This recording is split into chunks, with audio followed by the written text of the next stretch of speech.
السلام عليكم، نتمنى تكونوا كلكم بخير وعلى خير. اليوم ان شاء الله غادي نشارك معكم اقتراحات لتحضير مائده فطور العيد. كنتمنى يا ربي انها تنال الاعجاب ديالكم، وكنقول لكم عواشركم مبروكه، والله يدخل عليكم هذا العيد هذا بالخير وبالتيسير وبالصحه والسلامه ان شاء الله.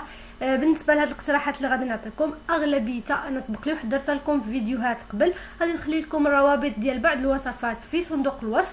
وبالنسبه للمسمن اللي انا ما سبقليش وشاركته معكم، غادي نشاركو معكم في هذا الفيديو هذا. كنتمنى يعجبكم، وكنتمنى انكم ما تبخلوش علينا بلي لايك وكذلك بالتعليقات ديالكم، وايضا ما تنساوش تبارطاجيو الفيديو مع الاصدقاء ديالكم في مواقع التواصل الاجتماعي باش يوصل لعدد كبير من الناس. اول حاجه غنشوفوا هي طريقه تحضير مسمن سهل بدون دلك وبدون مجهود، والنتيجه ديالو رائعه. غنحتاجوا جوج لافات من الفورس، غنحتاجوا معها زلافه من الفينو، جوج زلافات ديال الدقيق الابيض مع زلافه ديال دقيق القمح الرقيق جدا.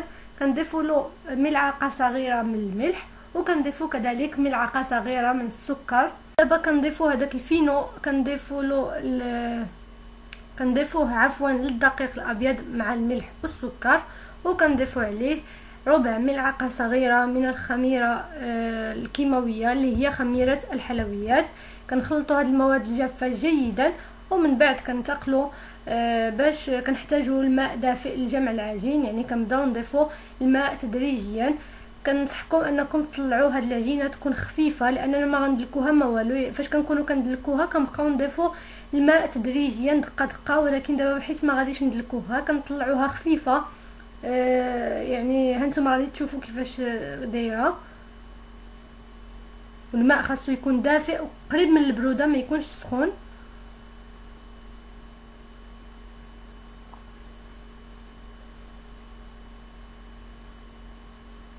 من الاحسن ديروها في بواطه بحال هذه باش تستقفلوها، بلا ما ديروها في بلاستيك كتلصق العجينه كلها في البلاستيك. ديروها في علبه بحال هذه. ودابا هو هذا القوام ديالها كيف ما شاهدتوا، خفيفه. كنغطيوها وكنخليوها تقريبا واحد 20 دقيقه حتى ل 25 دقيقه، كتكون ارتاحت مزيان. انا غنوريكم كي داير الشكل ديالها. من بعد ما كنجبدوها من العلبه كتكون مدلوكه، وانتم كتشدوا فيها هي كدير داك الصوت اللي حنا كنبقاو كندلكو فيها شحال ديال الوقت عاد كتبدا العجينه تعطي داك الصوت. دابا من اول ما كنشدوها يعني كنلقاوها طلقات، والفينو ما بقاش حرش، طلق، وكذلك طلق الخيط يعني مدلوكه مزيان. فقط كنحاولوا نجمعوها شي شويه وكنتقلوا باش نشكلوها كريات صغيره. غير جربوا هاد الوصفه هذه، راها الطريقه هذه راها ممتازه وسهله. كتقدروا تعجنوا المسمن ديالكم، كتخلطوا فقط هذاك الدقيق وكتمشيو كتقضيو شغلكم، ومن بعد كتنتقلوا باش تشكلوه كريات وكتخليوه مره اخرى يرتاح واحد 10 ديال الدقائق. عاد كنبداو نخدموا المسمن ديالنا. كيف ما شاهدتم بعد ما جمعتها شويه دهنتها بالقليل من الزيت ولا الزبده اللي بغيتو، وغادي نبدا نشكل كريات صغيره بالحجم اللي نتوما بغيتو المسمن ديالكم يكون. ومن بعد ما غادي نشكلهم غادي ننتقل معكم باش نشوفوا طريقه التحضير او طريقه طي هذا المسمن هذا. ودابا كيف ما كتشاهدوا من بعد ما شكلنا كاع الكريات اللي عندنا غطيناهم ببلاستيك وخليناهم كيرتاحوا واحد 10 دقائق، دابا غادي نبداو في تشكيل المسمن. كنحتاجوا القليل من الزيت النباتيه والقليل من الزبده الدائبه، وكنحتاجوا القليل من الفينو ولا السميده اللي بغيتو. كنضيفوا لها راس ملعقه من الخميره الكيماويه. الخميره الكيماويه هي خميره الحلويات. كنخلطوا هذاك الفينو مع ديك الخميره، به غادي نورقوا العجينه ديالنا بالاستعانه بالزيت والزبده كذلك. في اول مرحله كندهنوا سطح العمل بقليل من الزيت، وكنحاولوا نطلقوا هذه المسمنه وما تطلقوهاش على شكل دائري، حاولوا تعطيوها شكل اللي يكون على شكل مربع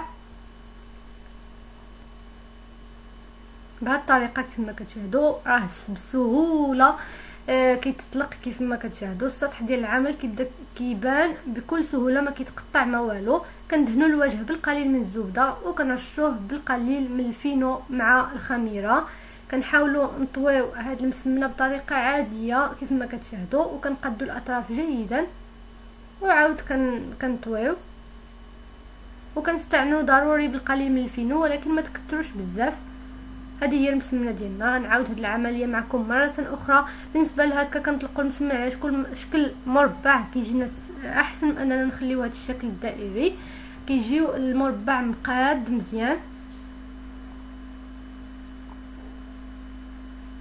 دابا كندهنو، غادي ندهنو بشويه د الزبده وكنرشوه بالقليل من الفينو وكنطويو بالطريقه العاديه اللي كتعرفوا. انا غنبدا نكمل بهذه الطريقه هذه حتى غادي يعني نسالي كاع هذوك الكرات اللي عندي، وغادي نسخن المقلاة ديال الحشره، ديك المقلاة الثقيله، وغادي نبداو العمليه ديال الطهي. سخنا المقلاة جيدا، كناخذوا اول مسمنه طوينه وكنحاولوا نرقوها، ولكن ما ترقوهاش بزاف باش ما يجيكمش المسمن رقيق ومدقس شويه، وكتدهنوا او كترشوا المقلاة بالقليل من الزيت وكتوضعوا فوق منها هذيك المسمنه ديالكم، وكتحاولوا تدهنوا الوجه ديالها او كترشوا الوجه ديالها بالقليل من الزيت او الزبده، كيبقى لكم الاختيار، وكتبقاو كتقلبوا فيها جيدا حتى كتاخذ اللون الذهبي. وكيف ما كتشاهدوا مجرد ما كنحطوها فوق المقلاة كتشاهدوا بانها تنفخات، يعني هذا دليل على النجاح ديال المسمن. هانتوما كيف ما كتشاهدوا كيتنفخ كامل، كنبقاو كنقلبوا وندوروا فيها باش تاخذ لنا اللون، يعني يكون مقاد، ما يجيش يجي اللون موحد في المسمنه بهذا الشكل هذا. ومن بعد ما كطيب كنرفعوها وكنحطوها في واحد الطبق اللي يكون محطوط حاطين عليه شي منديل باش ما كيعرق لكمش المسمن ديالكم. غنعاود الطريقه مره اخرى حتى كنكمل كاع الكميات اللي عندي، ومن بعد غادي ننتقلوا باش نشوفوا الشكل النهائي ديال هذا المسمن.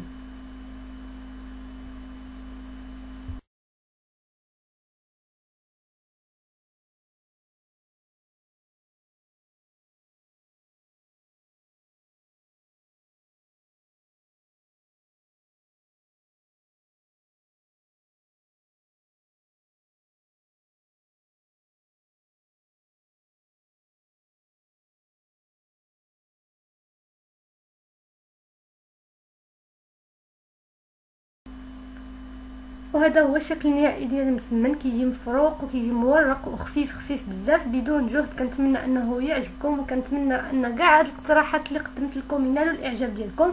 لا بالنسبه للبهله ولا الصابلي ولا القرص غادي تلقاو الروابط ديالهم في صندوق الوصف. المسمن انا وريت لكم الطريقه ديال التحضير ديالو. كيبقاو هذوك الفقيقسات الصغار الحلوين والمالحين.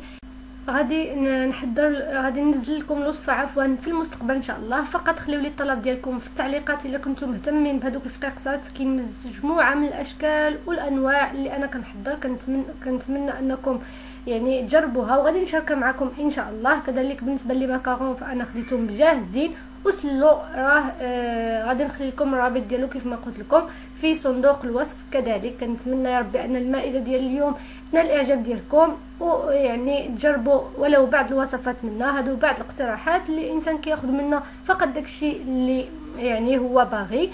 الا عجبكم الفيديو نقدر نشارك معكم فيديوهات اخرى بحال هكا ان شاء الله. وما عليا نقول لكم الا خليتكم على خير، والى فيديو اخر باذن الله.